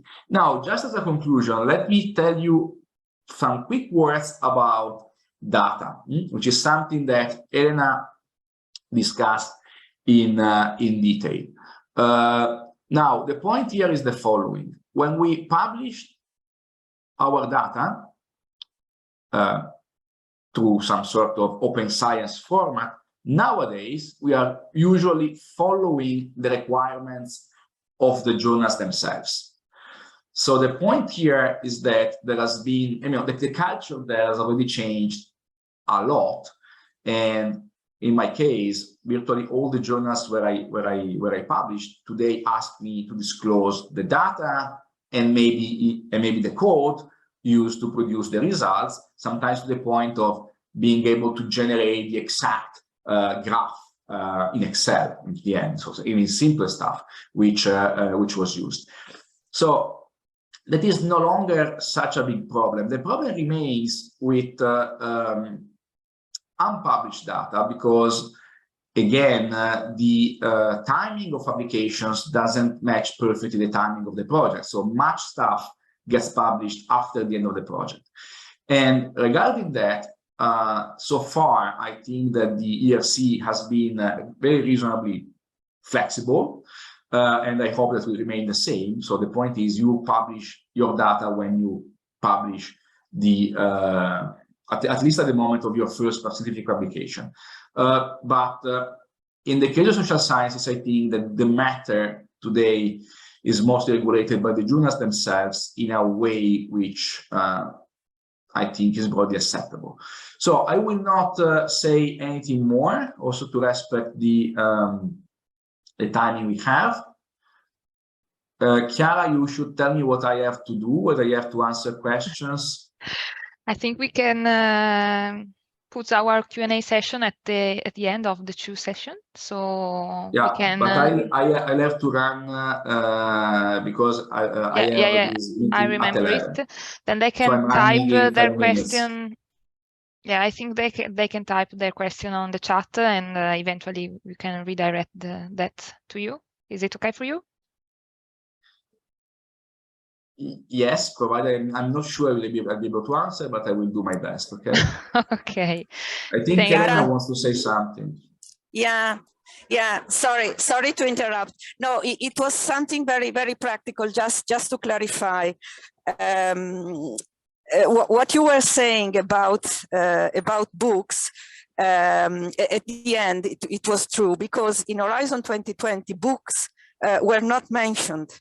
So the mandate was only for peer-reviewed publications. So that's why in the first place, this amount of money was not, let's say, intended, was not supposed to be there. But then I have to make some other clarifications. So in Horizon Europe, books are mentioned, what I was saying is that it's not possible to reimburse hybrid models. But in Horizon Europe, if you properly budget the money you need for publication, either journal papers or books, if you budget it properly, they are reimbursed, even books. So it's just to clarify that from Horizon 2020 to Horizon Europe, things changed, because they noticed that in Horizon 2020 it was not functional. Okay, precisely for what you were saying, that disciplines are different, they use different ways to communicate science and so on and so forth. But it's important to notice that in Horizon Europe you can be reimbursed both for article and books, provided that they are full open access, okay, not hybrid, so not the hybrid model. So that's the important thing. And about self-archiving, it's still the way to go, I would say. The difference between Horizon 2020 and Horizon Europe is that in Horizon 2020, you still have some embargo allowed, 6 months or 12 months. In Horizon Europe, you no longer have embargo. I would also say that these provisions from the Commission were not meant to make your life more difficult. It was meant to start discussing with the publishers. So the logic was, as my funder is asking me to have a maximum period of embargo of 6-12 months, let's discuss our publishing agreement. So that was the intention of the Commission. What happened is simply that publisher exploited this way to go for hybrid and stop, okay? And that's it, okay? That was the problem.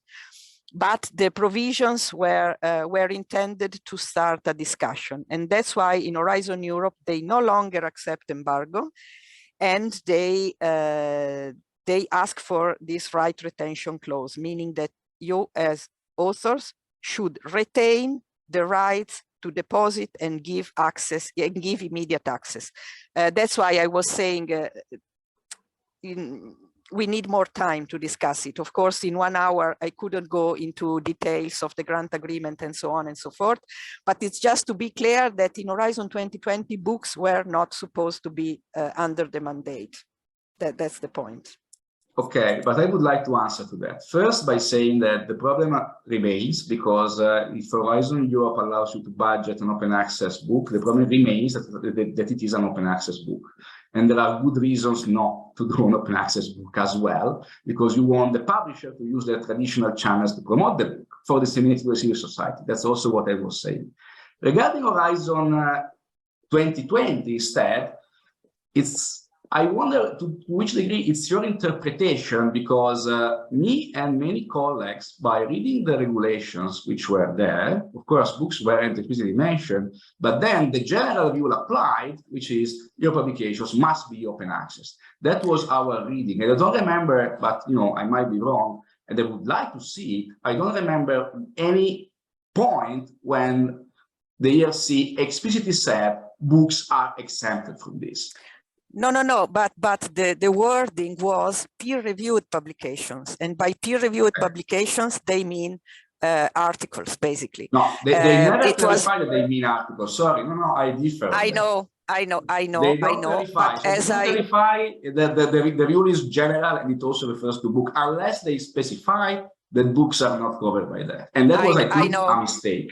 Okay. I know, but I served because somebody might run into legal issues now if they publish the book. No, it's not a matter of legal issues, but I used to serve as a national open access desk for the project Open Air.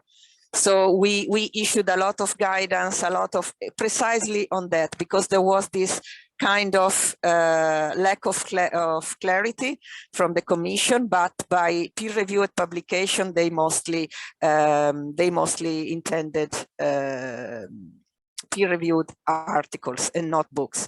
And that's why in Horizon Europe, they were clearer on that.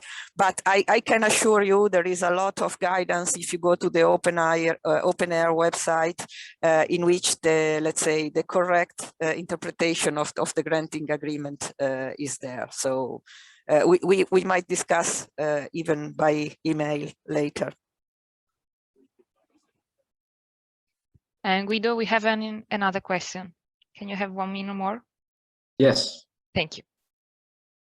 Thank you so much, Professor Alfani, for your very interesting presentation. Just before you go, I just wanted to quickly press you on a point that you mentioned towards the beginning of your presentation about data and the idea that the way that this was devised was with the hard sciences in mind. And I just wanted what your thoughts were in regards to the qualitative side of social sciences, where in some cases, for example, within political science, interviews are used to get data, and some of these might actually be quite sensitive. So what are your thoughts on open data and qualitative social sciences? There may be some researchers on this call who are qualitative social scientists. Thank you. No, that's an excellent question. I have limited experience with that kind of data, because I am in the lucky situation that most of the people I work on have been long deceased. So the issue of privacy, for example, is really not an issue. Now, what you can do is, of course, in some context, to anonymize your data. And that works well in certain specific situations. The other option, I think, is to have a closed format of provision of the data, in which you actually, or upon request, provide the data, but then the scholar who asks you for the data has to accept to stick to certain rules, which are basically rules that are compatible with your legal responsibilities in the end. Apart from these, my problems with open data sometimes have to do with data provided to me by other scholars, and that's sometimes awkward, because either you get the authorization from those scholars to share their data to your replication package, or you have to explain to the journal usually that you have to specify that the data has to be asked to a specific individual who will hopefully provide it. So, there are a number, in the social sciences, this remains a little bit less structured, and there are a number of instances when there isn't a really well-established procedure, so you have to find a way which works well for everybody. But again, I think that now the journals have pretty strict requirements about open data. So in the end, if you comply with that, you are basically, I think, complying with, well, in my area at least, you are complying with the best practices in terms of openness. Okay. Then, of course, it might be that there is space for improvement, and this is something which also comes through what Anna was saying before. But right now the situation is that in practice the problems are solved by having to stick to the requirements of the journals, in the social sciences at least. In the earth sciences, it's a partly different matter. Thank you. Thanks for that.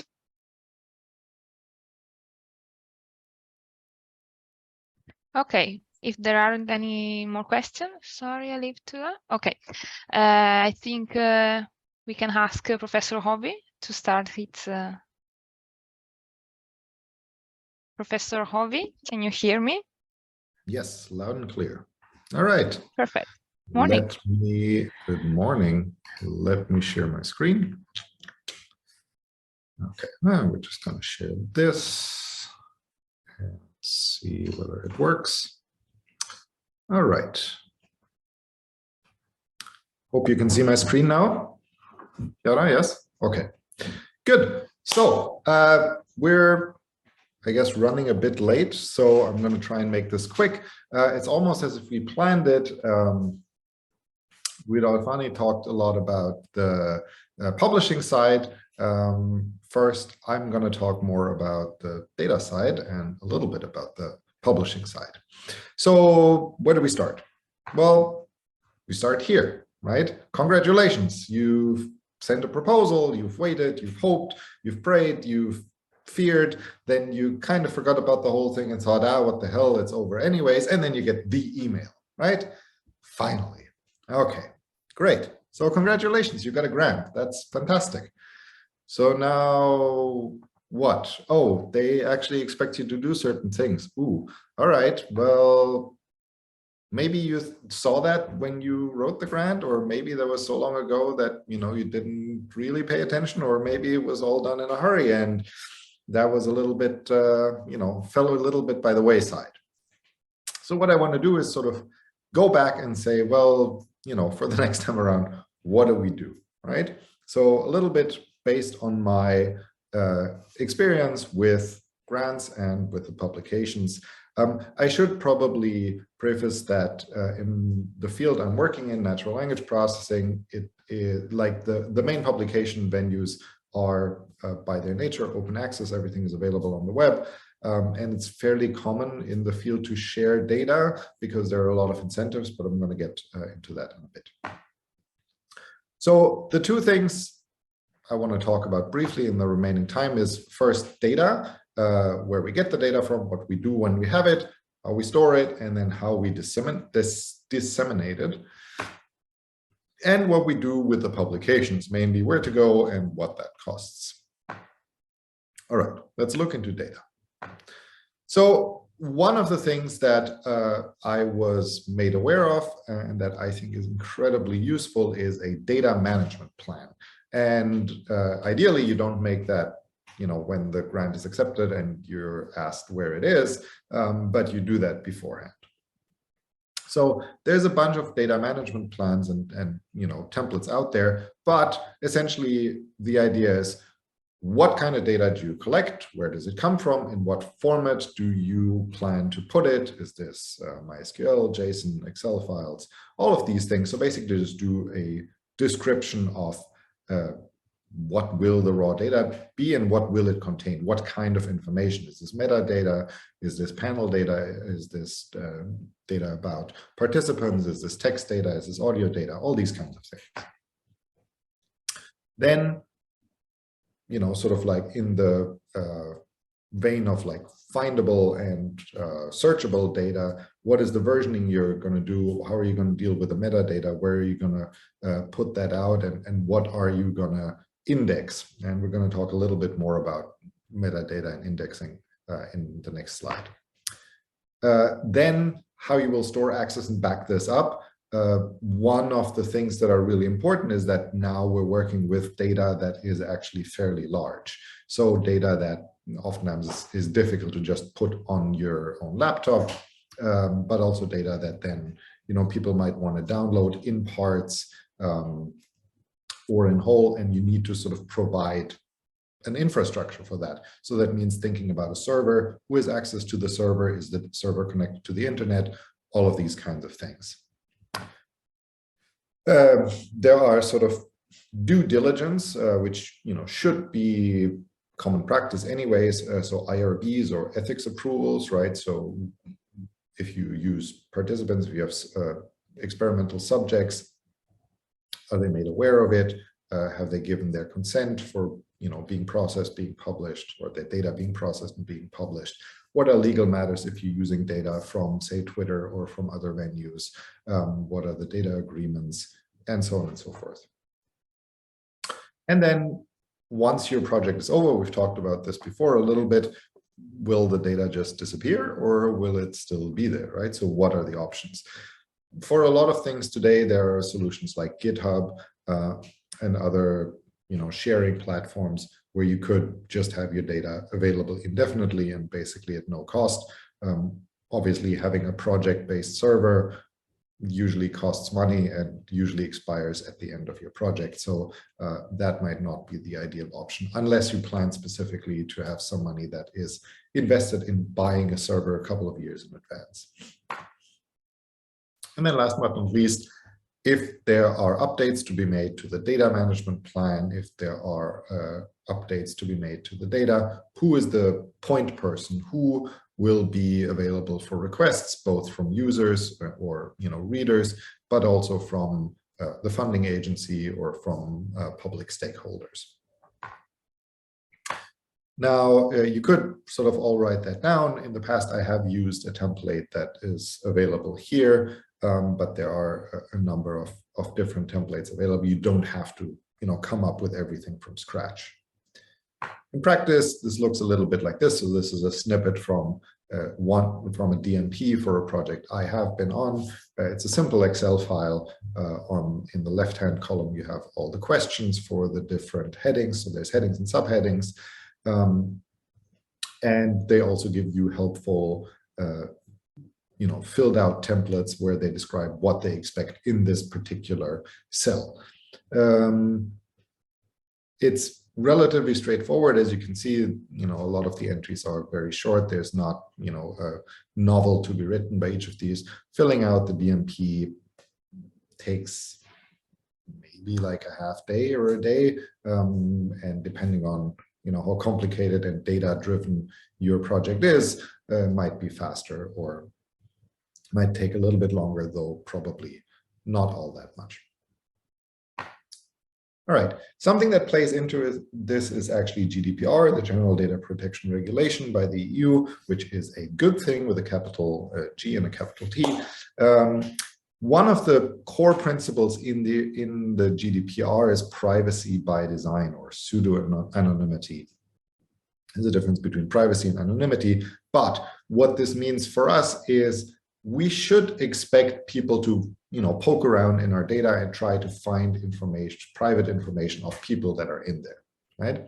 So we should assume that there is a motivated intruder, and we should make it as hard as possible for this motivated intruder to get any personal information out of the data we release, right? So what does that mean? Well, one easy thing is find any identifiers. So that's obviously names, screen names, but also addresses, phone numbers and other things, and encode them. Just map each of them to a number. So every time you see, for example, my name or my Twitter handle, it would be always mapped to the same number. And that number is sort of semi-randomly generated. It's called a hash. The thing is, we want to be consistent. So every time my name was there, it should be the same new hash ID number so that we can see that the same person is talked about repeatedly. But it should be basically impossible to reverse engineer this process and like get my name out of this string, right? It should also be obviously unique so that you don't have clashes. But there are fairly simple algorithmic solutions for that. So that's relatively easy and straightforward. And especially if you're working with text data, this is a fairly simple process. There are tools that let you find names, be they of persons, companies, or whatever. And then it's also easy to search for numerical identifiers like phone numbers and replace those or scramble those. If you have text data and meta information, so meta information here means sort of information about the speakers of the text or the writers, the authors of the text, consider storing them separately, right? So you don't need them all together. Maybe you only want to release the text. Maybe the meta information is only useful for internal purposes. But even if for internal purposes, you want to use both, store them separately so that if there is a breach on the server, it might not reveal the full information, but they might only get access to some of it. And then if you release any of the data or models based on the data, consider using an anonymized or slightly altered version. There are ways you can do this without changing the overall composition or the overall results. Obviously, we want to make our results reproducible. But for example, if you have data about individuals, what you can do is you can swap some of the meta information or some of the associated labels with each person and swap them around in the data so that the overall distribution over labels and information and age ranges and whatever does not change, but the user can never be certain that this is actually the data associated with this particular user, right? So this is a privacy by design technique. In this context, we did release a tool.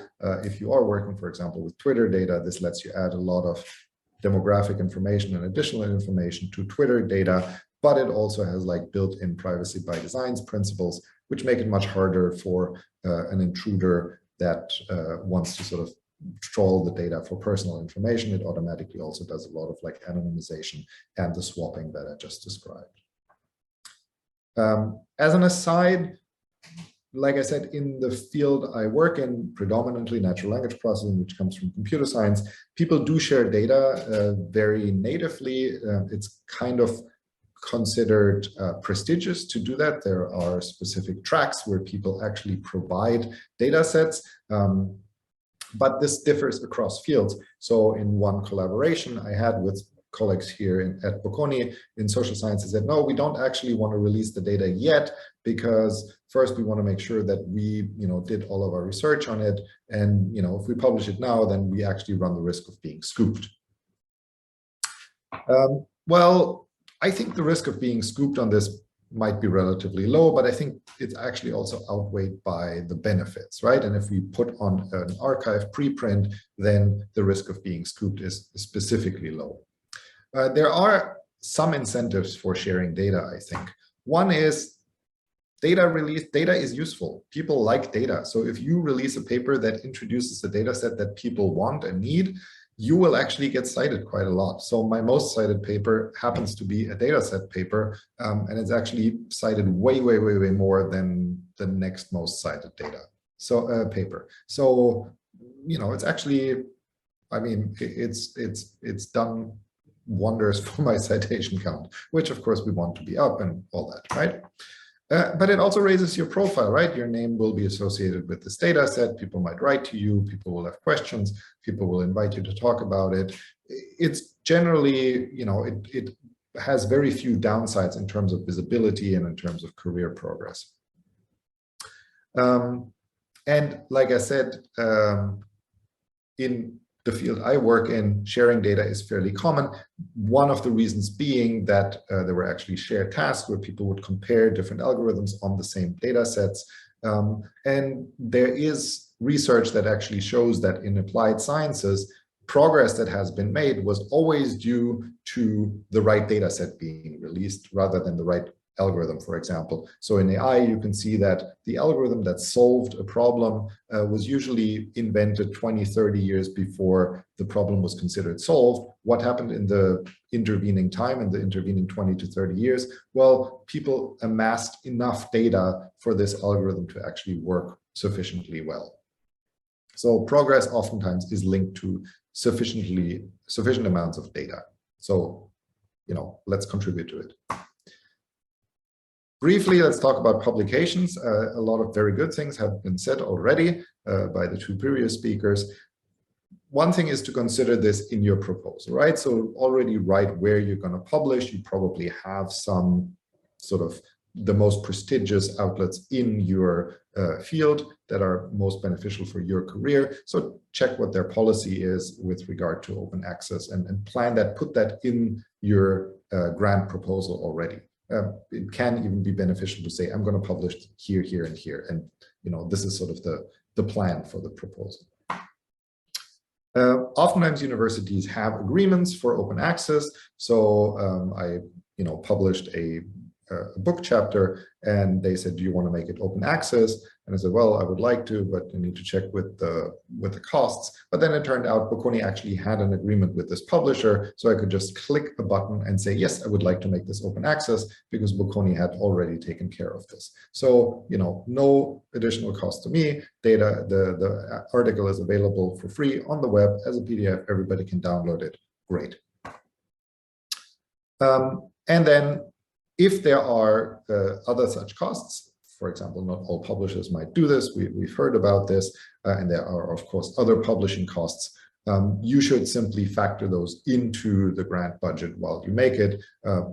Typically, it's a little bit of or it can be a bit of an afterthought, but in this context, it can be good to already plan ahead and say, all right, not only do I have publication fees, but I might also want to consider, is there an open access fee that I might want to pay on top of it? And as we've seen with a lot of recent funding schemes, this is actually required. And of course, you can sort of sneakily or actually, simply get around this by releasing a preprint, right? Which is generally a good idea. You can plant your flag, you prevent getting scooped, and, it's just easier and you can share the goodness of your research with the public. Right? Let's come to the end of this. So there's some time for questions. Plan before you apply and before you write your grant applications, saves you some surprises afterwards. Make a data management plan, a DMP, consider how you handle and release the data, and then plan for the costs and the technicalities of open access publications. That's it. Thank you very much. Thank you, Professor Hovy. That was great. Do we have any questions? Maybe Elena Giglia wanted to give us some comment.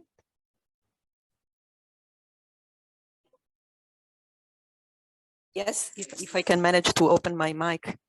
Can you hear me? Yeah. Yes. Yeah, so thank you, Professor Hovy, because it was really enlightening, because, I always hear people like me, so people supporting open science, administrative people speaking about a data management plan or what you did with your research. So it was actually so inspiring to hear it from a direct voice of a researcher. So thank you so much, because basically you explain the process from inside. Okay, and really, really thank you. And I think you might come to our Open Science Cafe to bring your experience. If you are available, I can contact you later. Happy to. Yeah, thank you so much. You're welcome.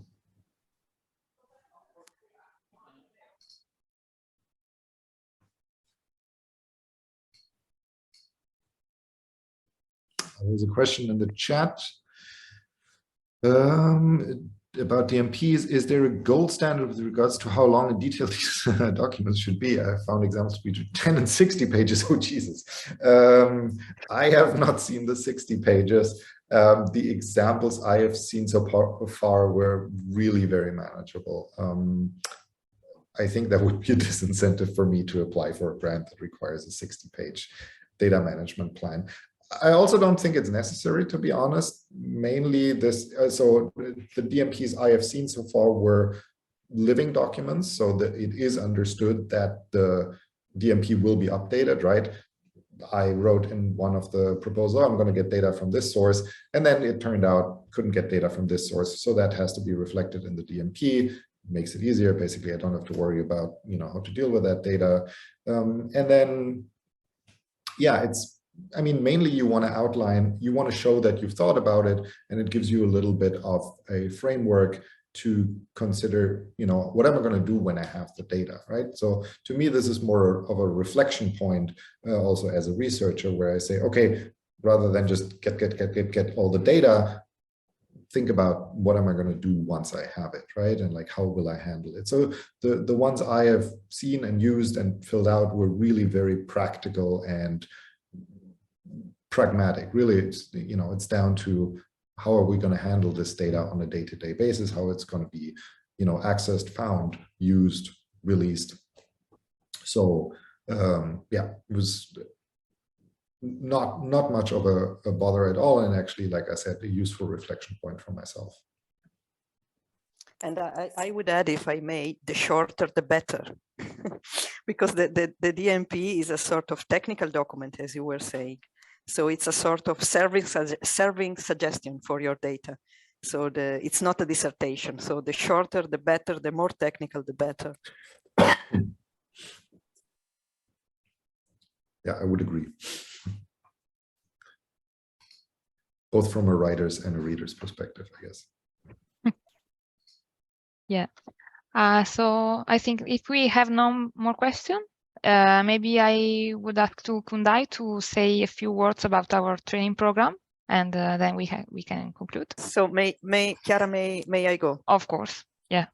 Okay. Thank So you, let's Elena, keep let's keep in touch for maybe doing something more together.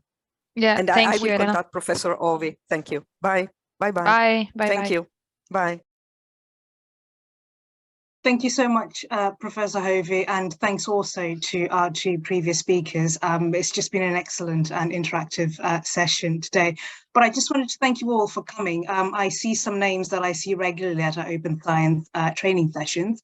I've just popped into the chat, for those who are unfamiliar with our programme, links to our Eventbrite pages. The first link is to the Eventbrite page for CIVICA Open Science Research, where we have a series of sessions, webinars, seminars, workshops on various topics of open science. The next one will be this Thursday on the use of secondary data, but we'll be back at Bocconi on the 24th for the next session on metadata.